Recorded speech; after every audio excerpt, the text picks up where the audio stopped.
Olá! Eu sei que esse estudo bíblico é um dos mais esperados. Na verdade, é onde você entra na profecia. Sabia disso? Onde eu e você somos colocados junto de uma profecia linda que Deus mostrou a Daniel. Vamos estudar juntos para você poder ler a seu próprio respeito? Vamos orar. Santo Deus e amado Pai, obrigada, Pai Santo, pela chance de poder fazer esses estudos com estas pessoas. Coloca a tua mão sobre nós agora. Senhor, livra-nos de qualquer influência do mal. Ensina-nos a trabalhar neste momento segundo a multidão das tuas misericórdias. Em nome de Jesus. Amém. Vamos lá? Abra sua Bíblia em Daniel capítulo 7, que nós vamos agora estudar um negócio tremendo. E eu queria que você tirasse tempo nessa semana para estudar uma vez mais e outra vez mais e outra vez mais. Comece desde o estudo número 1, vai passando por cada um deles. Depois entra em Daniel, vai vendo que primeiro, olha, até agora nós estudamos até o capítulo 6 de Daniel, detalhes, porque na verdade a maior parte é história. Capítulo 2 de Daniel é profético, mas o capítulo 7 é tremendo. Vamos dar uma olhadinha? Vamos lá. Primeira pergunta. Em que tempo teve Daniel a segunda visão? A segunda visão que ele teve em que época? Daniel 7, verso 1, dá uma olhada. No primeiro ano de Belsassar, rei da Babilônia, teve Daniel na sua cama um sonho e visões da sua cabeça. Então escreveu logo o sonho e relatou a suma das coisas. Então foi no primeiro ano de Belsassar. Lembra no capítulo 5 de Daniel que nós mostramos que Belsassar perdeu o reino? Foi naquele primeiro ano daquele rei e Daniel teve esse sonho, tá bom? Isto é, no primeiro ano de atividades de Belsassar, que reinava com seu pai Nabonibus, em 540 a.C. Agora, que efeito produziu em Daniel este sonho? Que efeito produziu? Dá uma olhadinha aqui para você poder entender. Daniel 7, 15. Dá uma olhadinha, presta atenção. Quanto a mim, Daniel, o meu espírito foi abatido dentro do meu corpo e as visões de minha cabeça me espantaram. Daniel não sabia o que fazer de tão mal que ele ficou. Era muito triste. O efeito produzido pelo sonho de Daniel nele próprio foi semelhante ao que sentiu Nabucodonosor quando teve seu sonho. Perturbou. Ele não sabia o que fazer, ficou muito mal.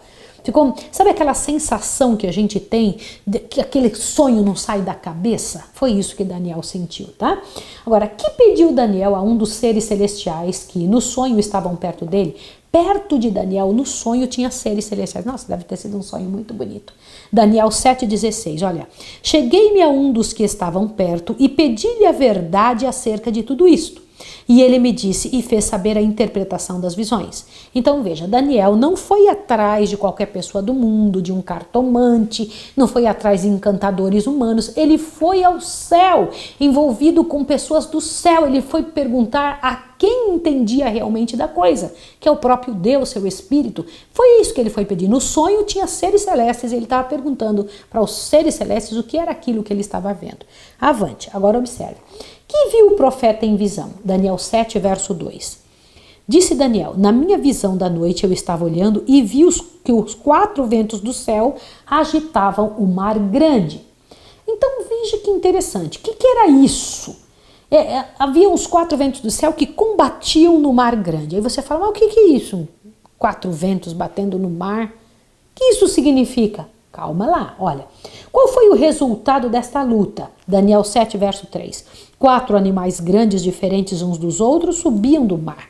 Então ele viu o mar agitado pelos ventos dos 4 cantos da terra, um mar agitado, e do meio do mar subiam 4 animais diferentes. Avante agora, olha. Que representavam esses 4 animais? Daniel 7, verso 17. Vamos ver aqui. Estes grandes 4 animais, que são 4 os reis que se levantarão da terra. Que interessante. Então o que Daniel estava vendo sair de dentro de um tal do mar, olha só, era 4 reinos que ainda haveriam de acontecer. Isso foi o anjo que disse. Avante. Agora, o termo reis, aqui em Daniel 2:44, significa reinos, conforme está explicado no versículo 23 e 24 do 7º capítulo, sendo os 2 termos usados indiferentemente nesta profecia. Que é, em linguagem simbólica, representado por ventos. Você acabou de ver que Daniel estava tendo visões e na visão ele viu seres celestiais.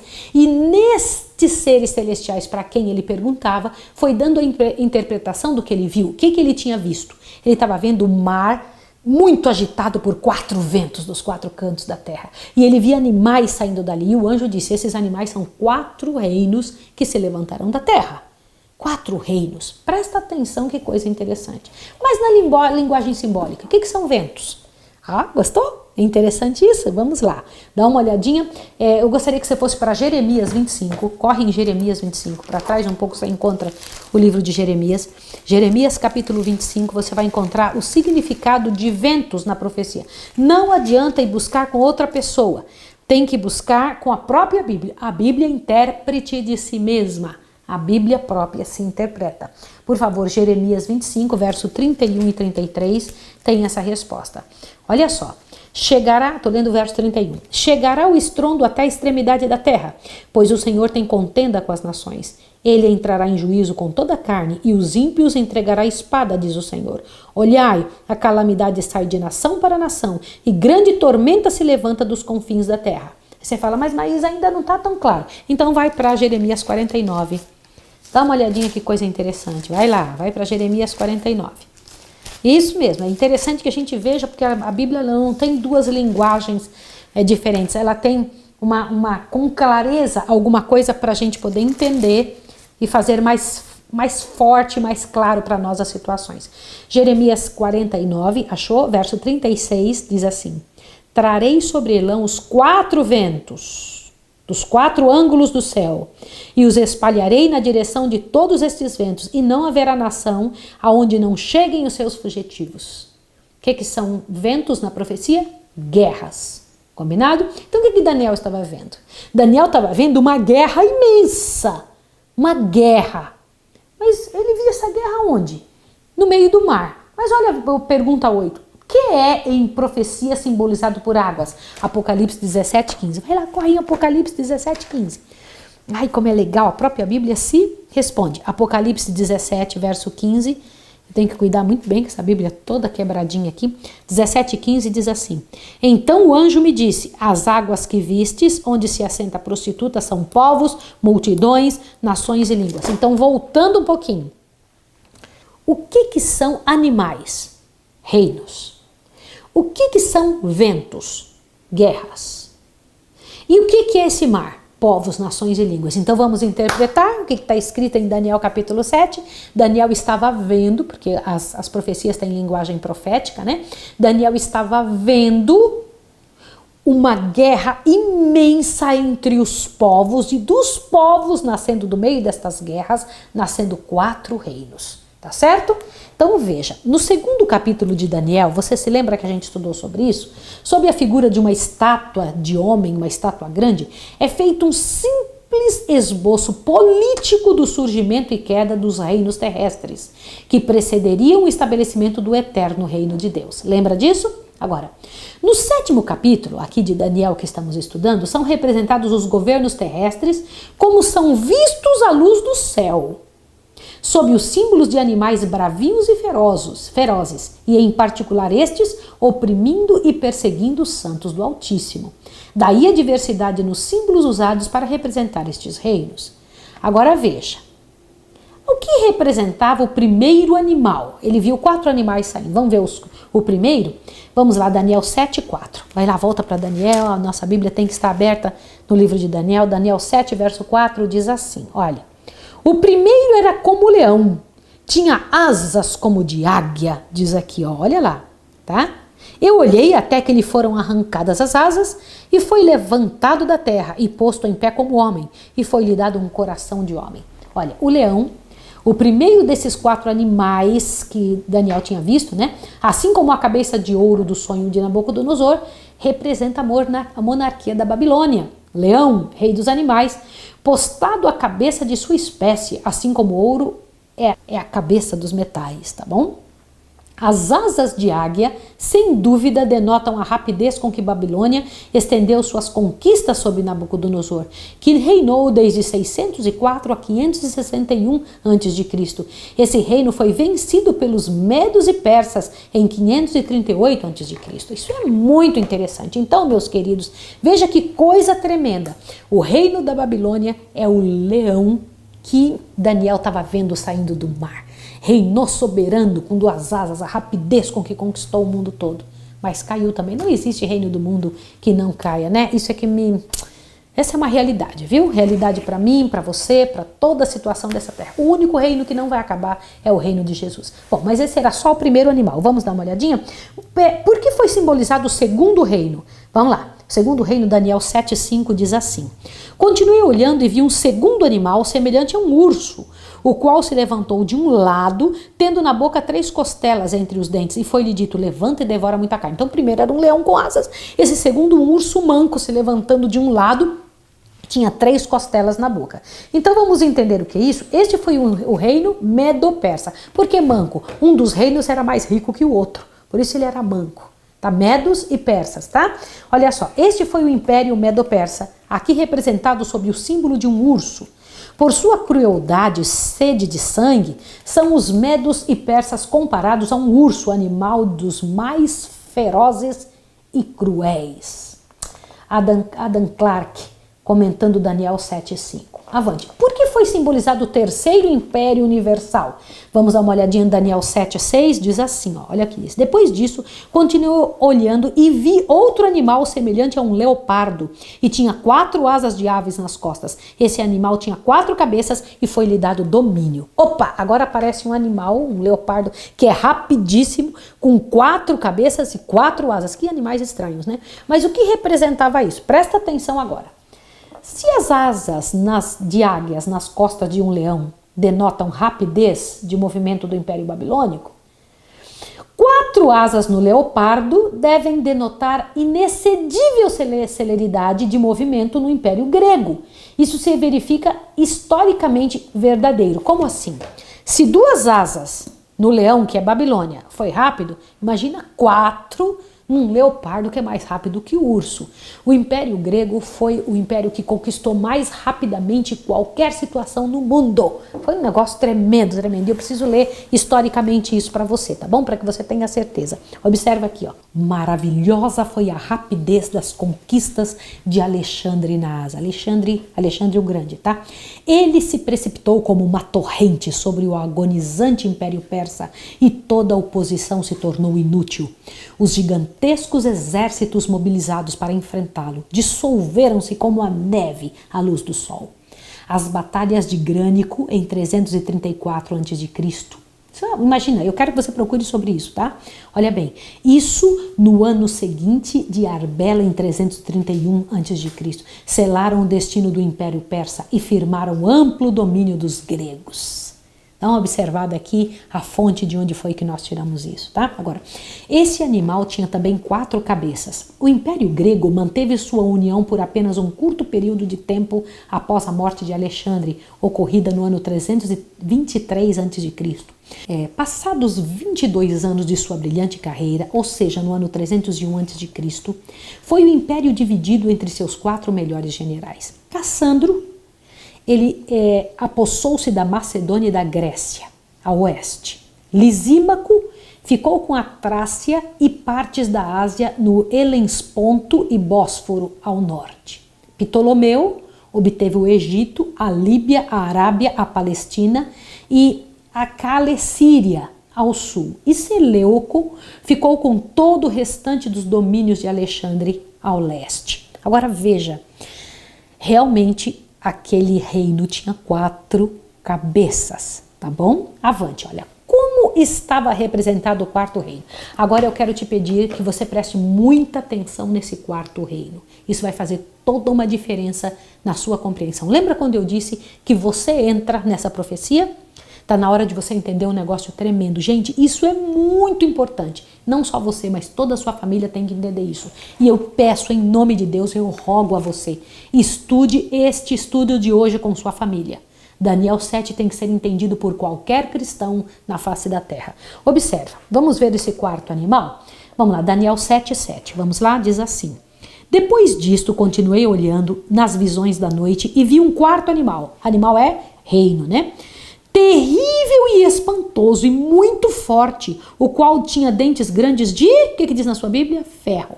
Ferro era a parte da estátua que representava qual reino? Roma. Lembra disso? Avante, vamos lá. Ele devorava e fazia em pedaços e pisava aos pés o que sobrava. Era diferente de todos os animais que apareceram antes dele e tinha 10 chifres. Que coisa interessante. Vamos dar uma entendida agora? Que foi dito ser esse quarto animal? Daniel 7:23. Vamos dar uma olhadinha? Daniel 7:23. Disse-me ele ainda: o quarto animal será o quarto reino da terra, o qual será diferente de todos os reinos e devorará toda a terra e pisará aos pés e fará em pedaços. Quem é o quarto reino? A gente já sabe que é Roma, mas Roma se dividiu em duas partes. Tem Roma imperial e Roma papal. Você vai se assustar com o que você vai estudar agora. Isso é muito sério. Avante que nós temos que continuar. Olhe bem isso daqui. Isto é, esta situação por todos é admitido como sendo o Império Romano. Ele foi terrível, espantoso e muito forte, tornando-se em realidade o que os escritores romanos se comprazem em chamá-lo o Império Universal. Adam Clarke, comentando Daniel 7:7. A vitória final dos romanos sobre os gregos ocorreu na Batalha de Pídina, em 168 a.C. Entendeu? Agora, você está entrando num conhecimento que vai te espantar e vai também te abrir os olhos para muitas coisas. Que era representado pelas 10 pontas. Esse animal tinha 10 chifres, ou 10 pontas, né? Vamos dar uma olhadinha o que era que representava? Daniel 7:24, vai lá. Quanto aos 10 chifres, daquele mesmo reino se levantarão 10 reis. Depois desse se levantará outro, qual será diferente dos primeiros, e abaterá os 3 reis. Peraí. Você está lembrado da estátua? Cabeça de ouro, peito e braços de prata, o ventre e o quadril de bronze, as 2 pernas, veja que não eram as pernas só, as 2 pernas de ferro.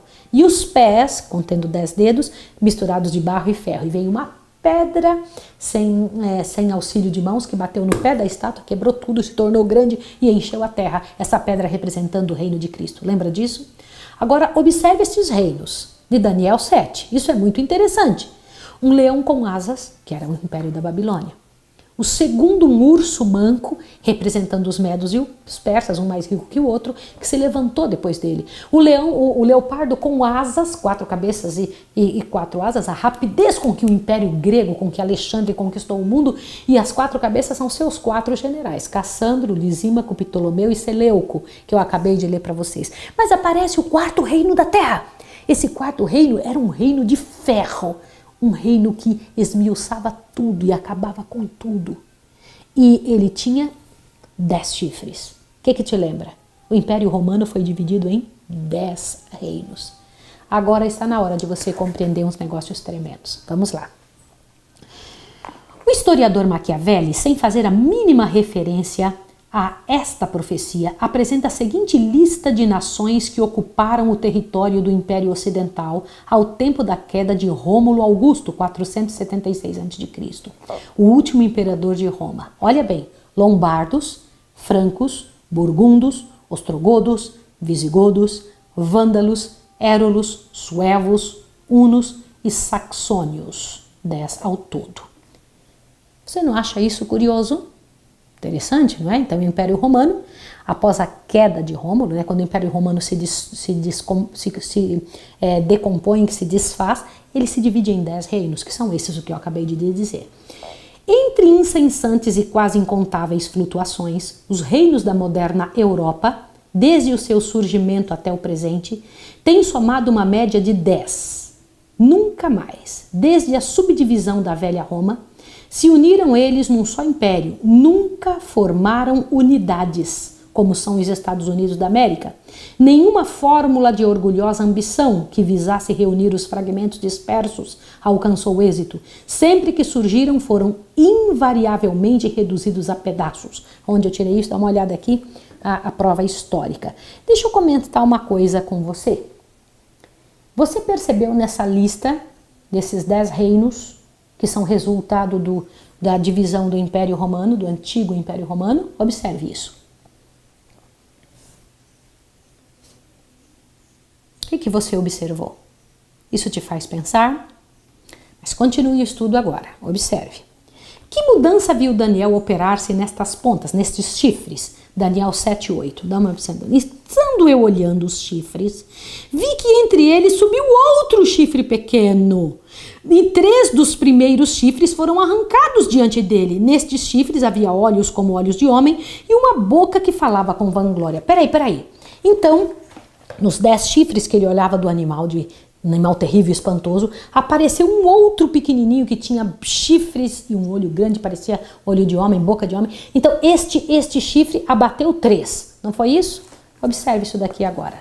Que investigação da parte de Daniel mostra que o quarto animal, e especialmente o que diz respeito a essa ponta pequena, a esse chifrinho pequeno que nele há, constitui a feição mais importante dessa visão? Na verdade, o mais importante da visão que Daniel teve é este chifre pequeno. Você sabia? Dá uma olhada por quê. Observa, por favor, Daniel 7, 19 e 20. Daniel 7, 19 e 20 diz assim: Então tive desejo de conhecer a verdade a respeito do quarto animal, que era diferente de todos os outros, muito terrível, cujos dentes eram de ferro e as unhas de bronze. O animal que devorava e fazia em pedaços e pisava aos pés o que sobrava. Agora veja, verso 20.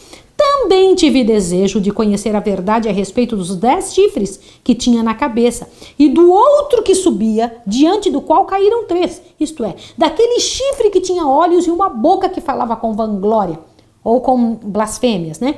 E que parecia ser mais robusto que seus companheiros. Você entende que essa é a parte principal que eu gostaria que você prestasse atenção. Quem é esse chifre pequeno? A gente já sabe que o grande animal é Roma. Você já sabe que aqueles 10 chifrinhos são a divisão do Império Romano, né? Que o Império Romano se desfacelou e se dividiu em 10 reinos, que são hoje os reinos da Europa. Mas quem é esse chifrezinho pequeno? Avante, vamos avante, você precisa entender isso. Isso é muito sério. Olha só. Quando deveria levantar-se essa ponta pequena? Daniel 7, 24. Quando deveria se levantar? Quanto aos 10 chifres, daquele mesmo reino se levantará 10 reis. Depois dele se levantará outro, o qual será diferente dos primeiros e abaterá 3. O que isso significa? As 10 pontas, como já foi mostrado, ou 10 chifres, surgiram quando Roma, o quarto reino, foi dividido em 10 reinos. Essa divisão se completou em 476 Anno Domini.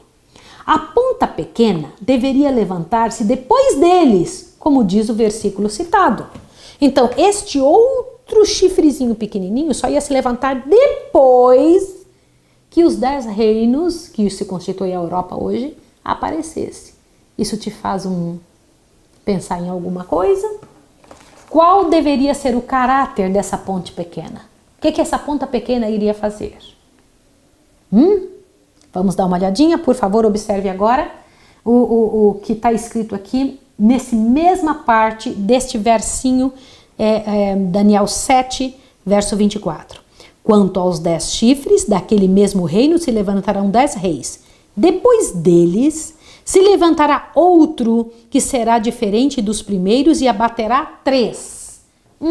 Então este chifrezinho, ao levantar-se, para se levantar, tem que abater outros, tá? Observe isso aqui. O poder que se levantou no Império Romano, depois da queda de Roma, em 476 Anno Domini, que era inteiramente diferente de todos os 10 reinos em que Roma foi dividida, visto que exigiu e exerceu autoridade espiritual sobre os 10 reis, e perante quem 3 dos outros reinos, os érgulos, os vândalos e os ostrogodos caíram, foi o papado.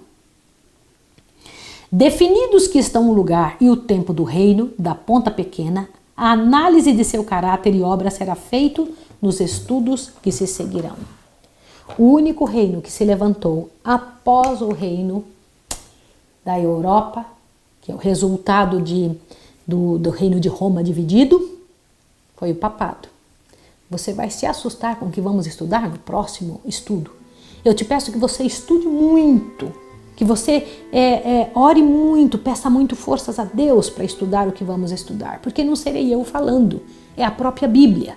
Diz que este reino pequeno, esse chifrezinho pequeno que ao se levantar já bateu 3, esse chifrezinho que tinha olhos de homem e boca como de homem, observa o que é que ele vai fazer. Dá uma olhadinha em Daniel 7, 25. Proferirá palavras contra o Altíssimo, destruirá os santos do Altíssimo e cuidará em mudar os tempos e as leis.